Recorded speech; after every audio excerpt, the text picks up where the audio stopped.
Star Wars The Rise of Skywalker is now just under 4 months away from its official release by writer and director J.J. Abrams and Chris Terrio, as well as creator George Lucas. That is all set and ready to end the sequel trilogy and the Skywalker saga itself.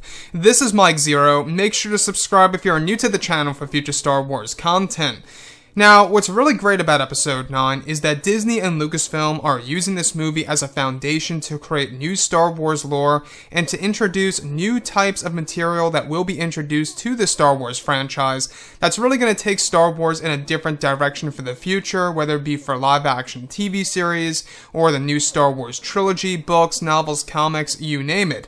Now, just a couple of days ago, over at D23, we learned a lot more about this movie thanks to J.J. Abrams responding to many of the different questions related to this film, and what J.J. Abrams had to say about George Lucas and his involvement on, of course, the very ending of Episode 9 is extremely exciting about what's actually set to happen for the end of The Rise of Skywalker. Now, JJ states that George Lucas was very impressed with the ending of the film and that it was a big and satisfying challenge, writing the ending with J.J. Abrams, and so far, really loves what he has seen that has come together. That JJ states that George Lucas believes that the ending of the film will be the most emotional moment in the Skywalker saga so far.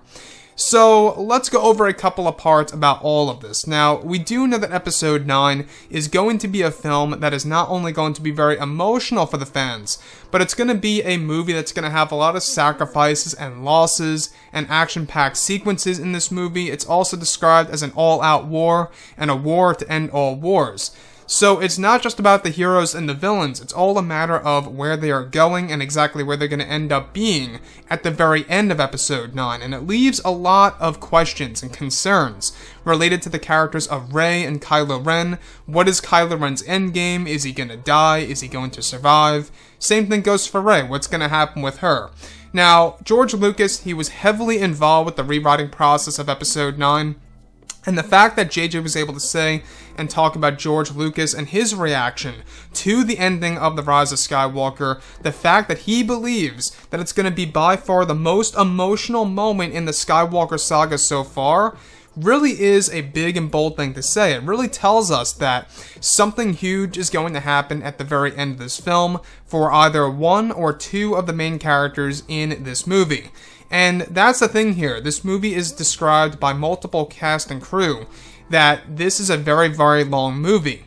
So I'm pretty much optimistic at this point that this film is going to be close to 3 hours, or maybe even 3 hours on the dot if they really want to do that. Very similar to what Avengers Endgame did. It was like, what, 3 minutes and change or something around those lines if you count credits in there.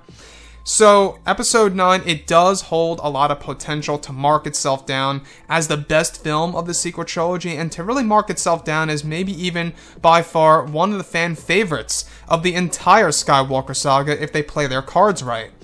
Now, we do know that this film is going to be a movie that's going to be very dark. That's what J.J. Abrams wants to do.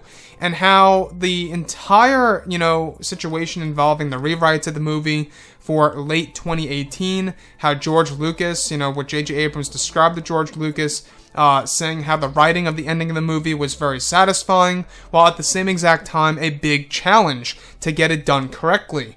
And you can only imagine, as a creator, as a director and writer, what it must go through to really write the ending of it all, the ending of the Skywalker saga, 40 plus years in the making, and you have to get it right in order to truly make it resonate with fans. Now, to me, I'm just hoping that it's going to be as iconic as the celebration on Endor, the Endor celebration between Luke, Han, Leia, Chewbacca, the Force Ghosts, Ewoks, everything, right?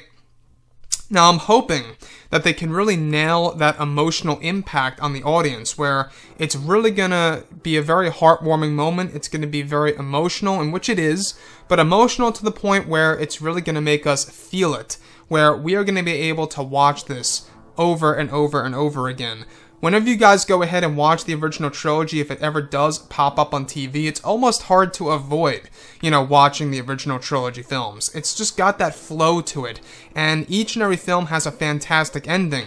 By far, Return of the Jedi, a great and fantastic conclusion to, of course, the original trilogy, and now, with Episode 9, they have to nail the same exact emotional impact, maybe even more than how it really impacted the audience at the end of Episode 6, to truly make it feel very special, because if they just do the same exact thing, like another celebration like the Battle of Endor, I don't think it's really gonna be so different. I think that they have to do something that's going to be very unique and original, while at the same exact time holding something true to the Star Wars fans and to the characters themselves in the exact moment in that movie. So, anyways guys, drop a comment below, let me know what you think about all this below in the comments, and if you guys did enjoy the content for today, do make sure to drop a thumbs up on this video to support the channel. I thank you all so very much for the kind support, and I'll catch you guys next time.